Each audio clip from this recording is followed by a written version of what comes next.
I think President Trump approaches this as a realist, right? You take the world as it is, not how you want it to be, not how you wish it would be, but actually how it is. And the truth of the matter is, and a lot of people won't say it, is the Ukrainians have been losing for a long time. They've lost 20% of their territory. They have a manpower problem. They have a munitions problem. I think what President Trump is trying to accomplish is maintain Ukrainian sovereignty, make sure there's a pathway to rebuild the country, and also lessen the likelihood that this will ever happen again. And so they put forward a proposal, a framework.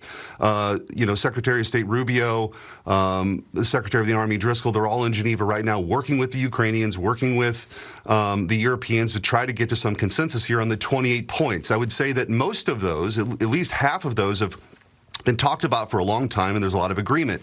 So you got to narrow the gap now and try to get to a place where you recognize the realities on the ground. And I have to say that the Washington consensus has been so wrong about this, Shannon, for so long, and they've been wrong about a lot of things over the last 30 years. President Trump is coming in and saying, we want to actually end the killing, because the people that are critical of this right now, they don't really have another plan.